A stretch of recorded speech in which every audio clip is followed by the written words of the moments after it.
invite Rangeeza Noor. She is a PTM activist and women rights activist.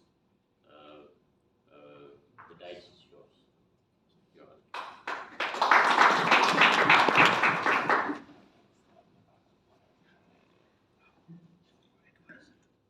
Bismillahirrahmanirrahim. And dear friends, rather let me start with the famous lines of Antony on the corpus of Caesar in Shakespeare's Julius Caesar. Friends, rumors and countrymen lend me your ears. It means today I need your time, so please let me give you a time. I would like to talk about some very, very important facts. Friends, it would be an auspicious step to start these wars with a sad and sorrowful note. But I'm helpless. I'm helpless as my nation is saved and as the month of June itself is inauspicious and sensitive for us. Last Sunday, June 19, 2022, just 4 days back, Sunet Tower, Asadullah, Wakar Tower, and Ahmad Tower, 4 well-educated and highly qualified men, pretty much in their youth, all of them, 4 from Waziristan, were gunned down by the so-called unknown assassin.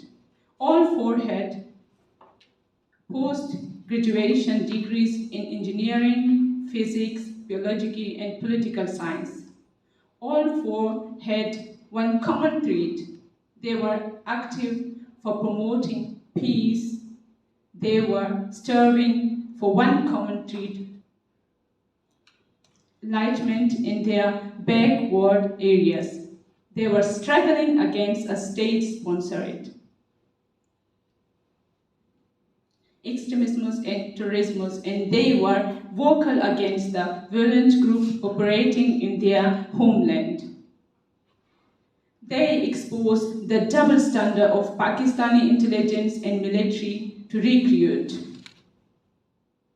recruit, support and sponsor terrorists, and on the other hand, to get load of money from US and Europe to crush and eliminate them. This is the cleverest example of the proverb to run with the hare and hold with the hound. Terror is the business of Pakistani government. Terrorists are the cash cow of Pakistani army and intelligence. And this is what sustains their corrupt luxury lifestyle. Is the last Sunday brutal killing of 4 brilliant youth and isolated incidents involving the senseless elimination of young and educated men belonging to the area? No, not at all. This is daily routine, a day-to-day occurrence in the width and breadth of Pashtun's world.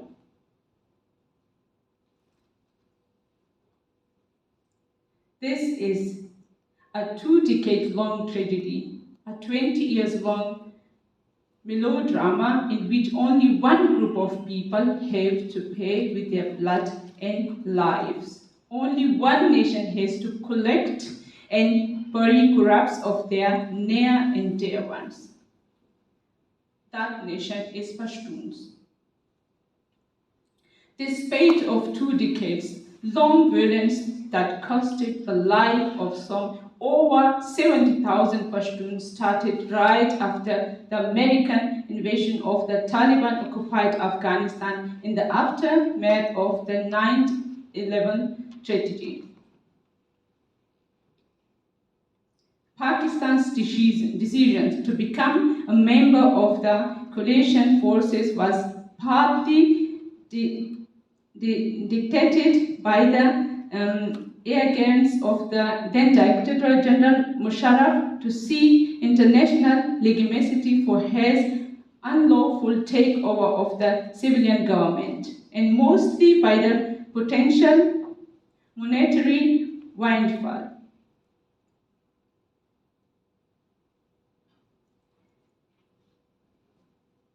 Hence, the double policy of run with the hares and hunt with the hounds was devised. Friends, as I said in the beginning, that the month of June is inauspicious for us, and as I ask a question about my above narrated incident of the last week, if the killing of 4 young Pashtuns were an isolated incident, I would couple it with another incident, with the same causes of achieving the same nasty and nefarious purposes of silencing the voice of Pashtuns for peace and enlightenment. Last year, the same unfortunate sinister week, we lost one of our most beloved leaders in our whole history, one of our most sagacious statesmen and brilliant brain, Osman Lala, who was a member of the Senate of Pakistan and passed all his political career speaking and struggling for peace and enlightenment in the Pashtun world. Osman Lala was brave and bold voice of the oppressed nations, a champion of Baloch and Pashtuns, a champion of human rights in the world. Osman Lala was begging life for Pashtuns, and it is to be noted. He boldly exposed those oppressions who played a double game. He exposed those hypocrites, military mercenaries who cunningly ran with hare and halt with the hound. These merchants of terror and war who created, supported, and sponsored terrorists and continues to do it until now. These two heart-wrenching incidents that occurred in the same month, in the same world, with only the temporal distance of 363 days, encapsulate our ongoing tragedy.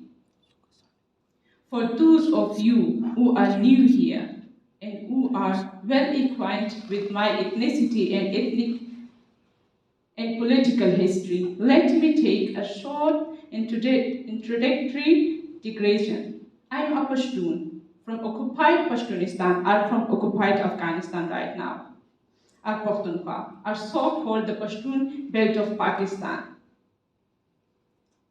Those who may not know our history, let me tell you that Pashtuns are a large Aryan ethnic, those who may not groups who speaks Pashto language and follow Pashtunwali code of conduct. Pashtunwali dates back to ancient pre-Islamic times. We are fiercely independent people, have inhabited the Pashtunistan region, eastern Afghanistan and northern western Pakistan since at least the last millennium BC. We are the world's largest tribal society, comprising of some 70 million people and between 350 and 400 tribes and clans. I'm a Pashtun, and I'm here today only to let you know of the plight of our people Pashtuns in the present-day Pakistan. I'm a Pashtun from the regions carved out of greater historical Afghanistan in 1839 in the Treaty of Gandhama and in 1893 in Treaty of Durham, and were once again given a new identity in 1947 by partitioning India and called Pakistan, an unnatural country which could only be held together through brute force of the army and religious fanaticism. In 1971, after a genocide committed by the Pakistan Army in the East Pakistan, it was dismembered and became independent as Bangladesh. Up to 3 million Bengalis were killed in one of the gravest genocides in the modern history. It only ended when the military force of West Pakistan that were in Bangladesh surrounded it. In what remained to date the largest rounded of soldiers since the Second World War. I know that the geographical realities of other nationalities in the present-day Pakistan are different, and they are totally at the mercy of the occupying forces.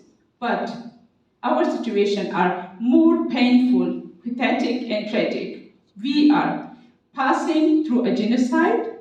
70,000 of us have been killed these 5 years. Thousands are maimed. Thousands last year, their lame and half bodies. Our fresh-born babies are murdered in attacks on maternity homes. Our kids are blown in explosions in kindergartens. Our women are massacred in hospitals and bazaars. Our young brain students, educated people are being killed mercilessly. All the name of a superiorly imposed war. All in the name of dishonest